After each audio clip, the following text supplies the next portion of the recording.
Salut à tous, c'est Florian d'IT Connect. Dans cette nouvelle vidéo, on va parler à la fois d'Active Directory et de Logon Server. Alors, Logon Server, c'est quoi? Eh bien, c'est une information que l'on peut obtenir sur les machines Windows qui se connectent dans un environnement Active Directory. Et ça va nous permettre, au moment où l'on va ouvrir la session, eh bien, de savoir sur quel contrôleur de domaine on va se connecter, on va s'authentifier.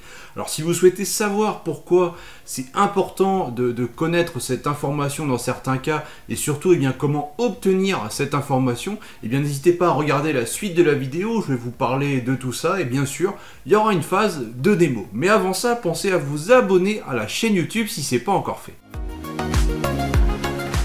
En environnement Active Directory, lorsque l'on se connecte sur une machine, donc lorsque l'on ouvre sa session, eh bien, il y a tout un processus qui se met en œuvre de manière à ce que l'on puisse s'authentifier auprès d'un contrôleur de domaine Active Directory. Et une fois que ce contrôleur de domaine Active Directory aura été localisé, aura été choisi, eh bien, il va devenir le Logon Server au niveau de notre machine locale. Dans un environnement Active Directory où l'on a plusieurs contrôleurs de domaine répartis sur plusieurs sites, eh bien on va faire en sorte de bien configurer les informations de configuration dans la console Site et Services Active Directory pour que, eh bien, quand une machine qui est physiquement sur le site A qu'elle puisse s'authentifier sur un contrôleur de domaine qui est lui aussi physiquement sur le site A.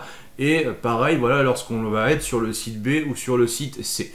On va faire cette association et donc, en théorie, quand je serai sur le site A, mon Logon Server, c'est-à-dire le serveur sur lequel je me suis authentifié, donc quand je dis serveur, c'est bien contrôleur de domaine, eh bien, ça devrait être le contrôleur de domaine du site A. Donc à partir de là, on peut se demander, mais dans quel cas est-ce vraiment nécessaire d'aller vérifier quel est le Logon Server sur une machine, tout en sachant que le Logon Server aujourd'hui peut être un contrôleur de domaine et demain ça en sera un autre, tout dépend de l'environnement et de comment il est configuré.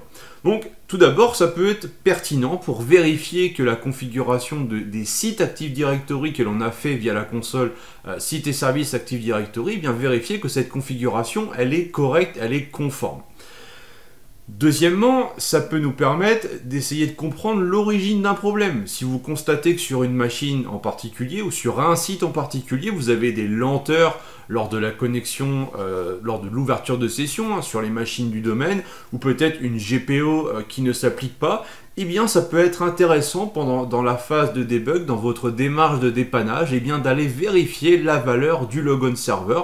Alors pourquoi je vous dis ça? Eh bien en fait, si vous avez une machine qui est sur le site A et qui en fait s'authentifie sur le contrôleur de domaine du site B qui est situé à plusieurs milliers de kilomètres et avec une connectivité VPN entre les deux sites qui est particulièrement lente, eh bien en fonction des GPO à charger, enfin de tout ce qui pourrait être à charger lors de l'ouverture de session, eh bien ça peut générer des problèmes, générer des lenteurs. Donc d'où l'intérêt de s'intéresser au Logon Server qui pour moi est une notion importante. Juste une petite précision pour finir avant de passer à la démo, eh bien lorsque l'on va s'authentifier sur une machine, c'est le service NetLogon qui est natif sur Windows et Windows Server qui va être en charge de ce processus de localisation d'un contrôleur de domaine qui deviendra ensuite notre Logon Server. Je suis connecté sur mon lab où j'ai un contrôleur de domaine qui est unique. Et donc dans ce cas-là, forcément le Logon Server de mes machines, quand je vais m'authentifier avec une session du domaine, ce sera forcément ce serveur-là. Mais dans un environnement avec plusieurs serveurs, plusieurs sites, etc., la valeur pourra changer. Et ce qui va impacter cette valeur de Logon Server, c'est notamment la configuration que vous avez dans la console Site et Services Active Directory, puisque par défaut, l'Active Directory est livré avec un seul site, le Default First Site Name, qui va regrouper tous les contrôleurs de domaine. Le travail que l'on aura à faire au niveau d'une infrastructure en production, eh bien, c'est de venir configurer les différents sites Active Directory. Donc dans la majorité des cas, on utilise cette fonction lorsque l'on a plusieurs sites géographiques que l'on va venir déclarer dans cette console et on va ensuite rattacher les contrôleurs de domaine aux différents sites. Et après, eh bien, comment se fait le lien entre une machine qui se connecte depuis un réseau et un site Active Directory? Eh bien, ça se fait à partir de l'adresse IP de la machine. Donc, c'est pour ça qu'on a ici une partie subnet où il va falloir déclarer ici donc un nouveau sous-réseau avec le réseau correspondant au sous-réseau depuis lequel vont se connecter les machines. Donc je vais, dans cet exemple, configurer ce sous-réseau et lui dire que ça correspond à mon default first site name. Mais je pourrais avoir plusieurs sites et affecter le bon sous-réseau au bon site. Ce qui permet ensuite de faire le lien que quand une machine du site A se connecte, elle est redirigée vers un contrôleur de domaine du site A, puisqu'il y a une reconnaissance qui a été faite via son adresse IP et la configuration qui est visible ici dans Site et Services Active Directory. Je ne vais pas rentrer dans le détail de la configuration site et service, ça pourra faire l'objet d'une autre vidéo, mais en tout cas ça me semblait important de vous l'expliquer pour bien introduire le concept du logon server. Maintenant j'ai présenté ça, je vais basculer sur un poste de travail et on va voir ici que on va aller voir la valeur du logon server. Je vais ouvrir une console PowerShell et je vais aller consulter la variable d'environnement qui s'appelle tout bonnement logon server. Donc on va faire un $env .logon server.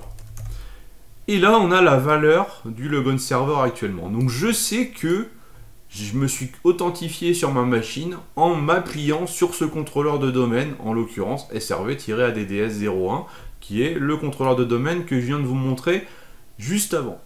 Quand on est sur de l'ouverture de session en local, on pourra avoir ici du coup le nom de la machine locale puisqu'on s'est authentifié auprès de la machine locale. Dans une infrastructure multi-site, multi-contrôleur de domaine, ici on aura une valeur qui pourra varier et ce qui vous permettra de voir, tiens c'est bizarre, là je me suis authentifié sur un serveur qui est sur un autre site et ça ne devrait pas être le cas. Et donc après ça peut orienter vos recherches pour du dépannage. L'autre manière de voir le logon server, c'est à partir de l'invite de commande, où on va pouvoir faire set logon server. Donc set permet de consulter les variables d'environnement depuis l'invite de commande. Et là j'ai bien donc la variable logon server égale avec exactement la même valeur.